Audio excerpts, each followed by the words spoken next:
अब हम आगे बढ़ते हैं अपने वाटर पोल्यूशन के अगले कॉन्सेप्ट वीडियो की ओर, जिसमें हम पढ़ेंगे बायोमैग्निफिकेशन के बारे में। जो हमारा इंडस्ट्रियल वेस्ट वाटर है, उसके जो टॉक्सिन्स हैं वो अंडरगो करते हैं बायोलॉजिकल मैग्निफिकेशन में।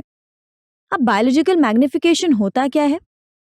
तो जब इंक्रीज होता है कॉन्सेंट्रेशन किसी भी टॉक्सिकेंट का एट सक्सेसिव ट्रॉफिक लेवल्स, इसका ये मतलब है कि किसी भी ट्रॉफिक लेवल्स में अगर हम ऊपर की ओर जाते जाएं, यानी कि प्रोड्यूसर्स होते हैं, उसके बाद क्या होता है, कंज्यूमर्स में प्राइमरी कंज्यूमर्स होते हैं, फिर सेकेंडरी कंज्यूमर्स होते हैं और फिर टर्शरी कंज्यूमर्स होते हैं। तो अगर हम ट्रॉफिक लेवल में ऊपर की ओर मूव करते जाएं, अगर कोई भी टॉक्सिकेंट अर्ली लेवल पे प्रेजेंट है, स्टार्टिंग लेवल पे प्रेजेंट है, वो ऊपर की तरफ सक्सेसिवली मूव करते करते अपने कॉन्सेंट्रेशन को इंक्रीज करता जाएगा। और जब किसी भी टॉक्सिकेंट का कॉन्सेंट्रेशन सक्सेसिव लेवल्स पे इंक्रीज करता है, उसी को हम बायोमैग्निफिकेशन बोलते हैं। तो यहाँ पर आप इमेज के थ्रू देख सकते हैं कि आप इसको समझ लिए कि कंटामिनेंट लेवल्स को डिनोट कर रहा है डार्क ब्लू कलर। यहाँ पर वो कम अमाउंट में है और जैसे कि ये आगे की तरफ बढ़ रहा है, इस टॉक्सिकेंट का जो अमाउंट है, वो कॉन्सेंट्रेशन जो है वो इंक्रीज करते जा रहा है और इसी को हमने नाम दिया बायोमैग्निफिकेशन का। अब सवाल ये आता है कि ये जो टॉक्सिन मटेरियल्स हैं, ये ट्रॉफिक लेवल्स में अगर ऊपर की तरफ मूव करते हैं तो इनका कॉन्सेंट्रेशन बढ़ता क्यों है? ऐसा इसलिए होता है क्योंकि ऑर्गेनिजम्स की बॉडी में ना तो ये टॉक्सिन मटेरियल्स मेटाबोलाइज हो पाते हैं और ना ही एक्सक्रीट हो पाते हैं। मेटाबोलाइज से हम ये समझते हैं कि वो मेटाबॉलिक एक्टिविटीज में पार्ट नहीं ले सकते। जब वो पार्ट नहीं ले पाते हैं तो उनका डाइजेशन भी नहीं हो पाता, और डाइजेशन ही नहीं हो पाता तो वो एक्सक्रीट भी नहीं हो पाते। और दो बहुत ही फेमस टॉक्सिन्स हैं जिनके नाम है मर्क्यूरी एंड डीडीटी। डीडीटी एक तरह का इंसेक्टिसाइड है जिसका फुल फॉर्म है डाइक्लोरो डाइफिनाइल ट्राइक्लोरोइथीन, और डीडीटी अब बैन हो चुका है क्योंकि वो बायोमैग्निफिकेशन में बहुत ज्यादा कंट्रीब्यूशन दे रहा था। और साथ ही में दूसरा एग्जाम्पल आता है मर्क्यूरी का, जो अगेन बायोमैग्निफिकेशन में अपना कंट्रीब्यूशन देता है। तो चलिए अब हम बायोमैग्निफिकेशन को और अच्छे से समझने की कोशिश करते हैं, और इसके लिए हम एक डीडीटी का एग्जाम्पल लेकर चलेंगे। तो सपोज करिए एक वाटर बॉडी है और इस वाटर बॉडी में है जू प्लैंक्टन्स। इन जू प्लैंक्टन्स को खाती हैं छोटी मछलियां यानी कि स्मॉल फिश, और इन स्मॉल फिश को खाती हैं बड़ी मछलियां यानी कि लार्ज फिश, और इन्हीं लार्ज फिश पे फीड करते हैं हमारे फिश ईटिंग बर्ड्स।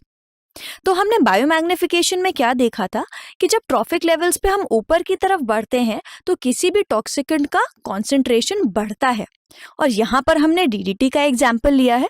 तो सपोज करिए वाटर बॉडी में जो डीडीटी का कॉन्सेंट्रेशन है वो है 0.003 पार्ट्स पर बिलियन।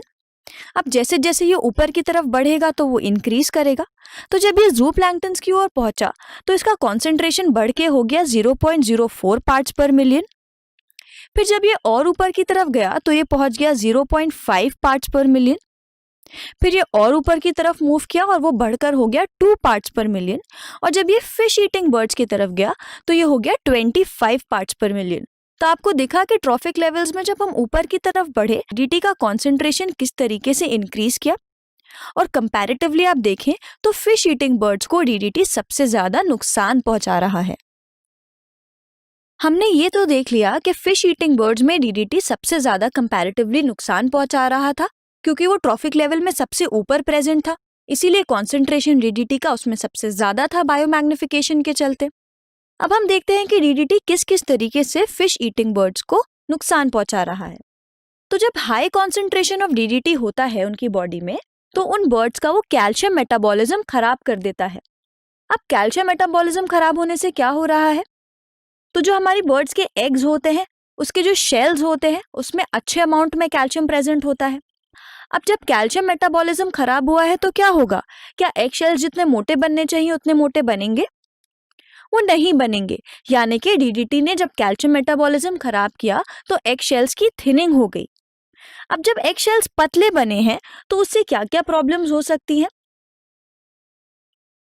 तो उससे प्री मैच्योर ब्रेकिंग होगी एग्स की, यानी कि जितने टाइम पे वो एग टूटना चाहिए उससे पहले ही वो हैच कर जाएगा।